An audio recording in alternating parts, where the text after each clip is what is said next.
This is Dear Singles and Married, and here we learn principles that deepen our walk with God and help us find fulfillment in love, courtship, and marriage. Rise and shine, dear singles and married. It's a great day, and God's blessings are over our lives. I trust that you are keeping safe wherever you are, and that God is showing His goodness to you every time.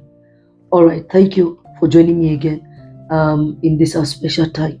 If you are new here, I love you. I love you. Thank you for joining us. It's always good to know that our community is growing and more people are getting impacted by what is happening in this place. We're all about deepening our work with God and finding fulfillment in love, courtship, and marriage.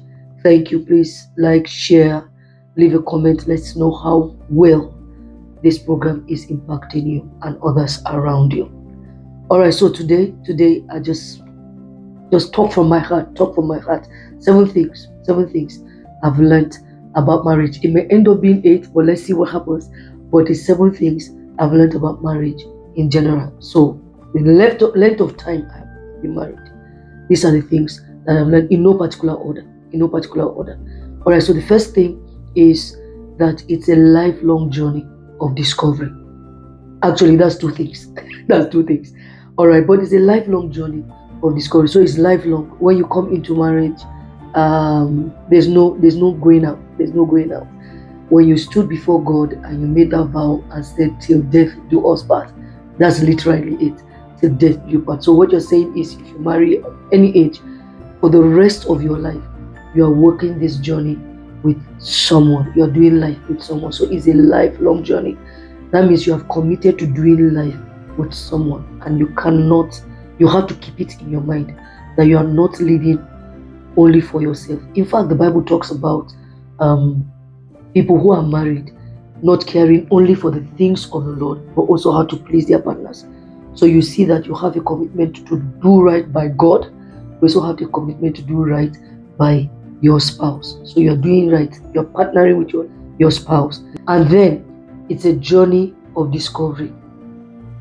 Do you know, honestly,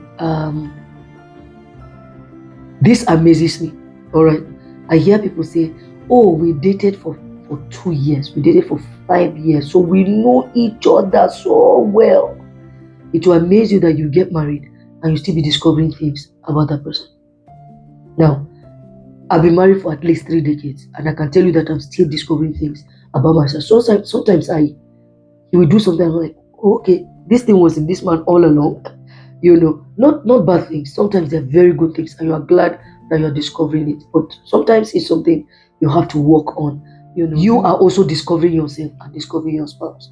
So it's a lifelong journey, and that of discovery. All right, second thing I've discovered, it's marriage is best when there's mutual commitment. It's usually very difficult when it's only one person that is giving 100%, like we hear. The truth is that you come with your all, and you commit to giving everything you've got to make it work. If you see marriage working, honestly, 2 people are working. Sometimes it is only one person, but it's not the best case scenario. So it's best when there is mutual commitment, husband and wife putting in all they know and everything they've got to make it work, and it turns out beautifully. Third thing, forgiveness over hurt and resentment. It doesn't matter how hurt you are about something, forgiveness always does you more good. Anytime you keep hurt and resentment and you tell yourself that I won't forgive this, it's as good as killing the marriage. So why are you still there? Because it what unforgiveness does is that it begins to make you keep back. You become conditional in your loving. You keep back part of yourself. When you work in forgiveness, you become more self-centered and more selfish than if you forgive. And forgiveness is liberating. So it frees you. Unforgiveness keeps you bound, and you are sad, and you are always the one bringing a negative energy into the relationship. So forgiveness. It doesn't matter what happens. Sometimes the thing that is done is so painful that it will take you a while to forgive, but you need to determine to be a forgiver. I remember Pastor Bimbo Odukoya of Blessed Memory always said that marriage is a union of two great forgivers, great forgivers. So we forgive. Jesus talked about forgiveness and said that we have to forgive others as Christ or as He forgave us. So we don't forgive because the other person is sorry. It's good for the person to apologize, but you forgive. It's good for the person to take responsibility for their actions, but you forgive. It's good for the person to promise not to do it again and begin to behave better. Yeah, but you forgive because you are forgiven. You are forgiven. All right, so forgiveness over hurt and resentment. Compatibility takes work. Compatibility takes work.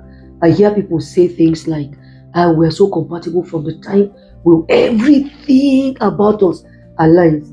When they say that in a relationship, I wait for them to get into marriage.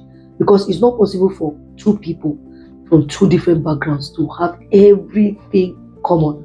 Now, what I have realized is that it's easier that you have certain things in common or more things in common than fewer things, if you understand what I mean. So your values should align. It's great if you have the same interests. It's fantastic if you have the same hobbies. If you have the same outlook on life, it's fantastic. But there are times when differences just come here and there. I believe that one, you should agree on faith. All right, so both of you should be born again. Both of you should have the same level of commitment and consecration to the things of God. Both of you should plan, and both of you should have an agreement to pursue the purpose of God individually and together. All right, you help each other, you are a support for each other.